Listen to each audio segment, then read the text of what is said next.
किंतु अभी जो जामा मस्जिद के सदर जफर अली साहब का एक भ्रामक बयान आया, उसके कारण हमें दोबारा पीसी की आवश्यकता पड़ी। उन्होंने पूरा डिटेलिंग उनके बयान की हो रही है, लेकिन मुख्य मुख्य बिंदु जिसमें उन्होंने सबको कंफ्यूज किया, और अभी भी उन्होंने हमें कहा कि जब लोगों ने मुझे कहा कि आप प्रशासन और पुलिस से मिले हुए हैं, इसलिए मुझे ये बयान देना पड़ा।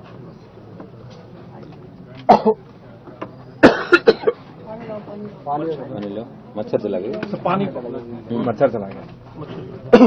अब ठीक है। पहली बात उन्होंने कहा कि जफर जी ने बोला कि हमें सर्वे की सूचना नहीं दी। मैं आपको कुछ चीजें दिखाना चाहता हूं। पहली सूचना मैं आपको दिखाना चाहता हूं, ऑनरेबल कोर्ट का ये ऑर्डर है। जैसे ही ये कोर्ट का ऑर्डर आया, इस कोर्ट के ऑर्डर के बाद टाइम भी बता दो सर। 2:38। हाँ, जो कोर्ट का ऑर्डर आया वो 2:38 पे आया, और इसके लगभग आधे घंटे के बाद वो लोग हमारे पास आए, और फिर 5 बजे से पहले हम कोतवाली आए, और 5 से 5:30 के बीच हम जामा मस्जिद पहुंचे।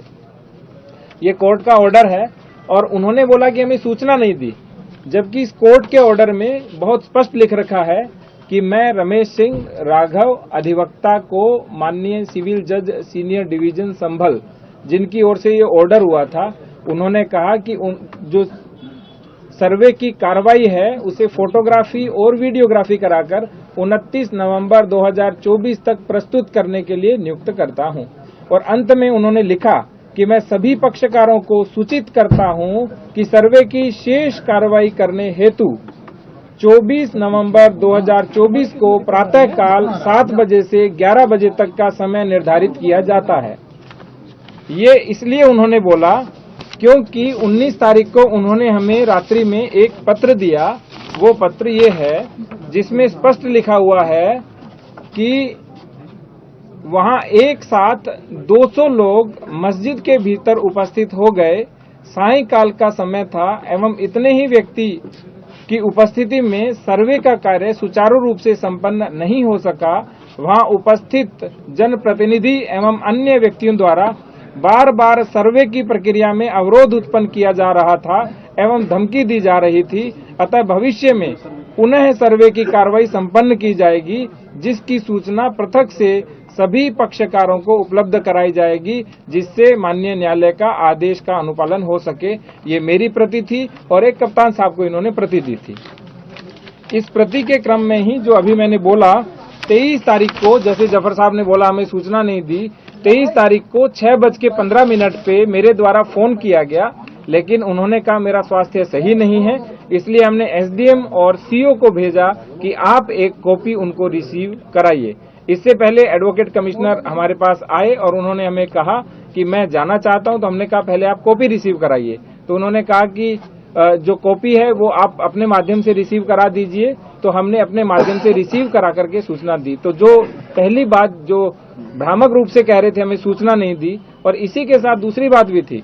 उन्होंने कहा कि दूसरी बार जो ऑर्डर था वो डीएम के आदेश से हुआ, जबकि स्पष्ट रूप से एडवोकेट कमिश्नर साहब का ये तीसरा आदेश था, जिसमें उन्होंने कहा पहला आदेश 19 को किया, फिर 19 को रात को किया कि भविष्य में दोबारा करेंगे, और तीसरा 23 तारीख को किया, जिसमें स्पष्ट लिखा हुआ है कि 24 को सुबह 7 से 11 के बीच सर्वे किया जाएगा।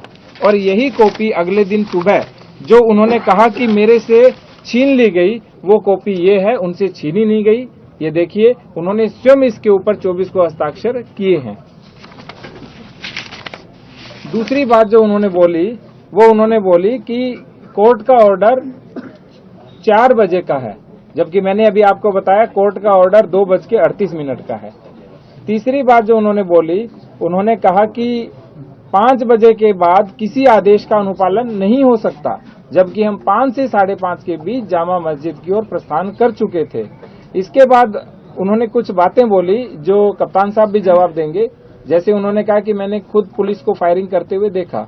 तो मैं ये पूछना चाहता हूं जफर साहब से कि क्या वो सर्वे अंदर करवा रहे थे या बाहर फायरिंग देख रहे थे, जबकि वो 10:30 पौने 11 बजे तक तो सर्वे करा रहे थे। और जितनी भी ये घटना कारित हुई मुख्य रूप से वो 10 से लेकर के 11 बजे के बीच हुई थी।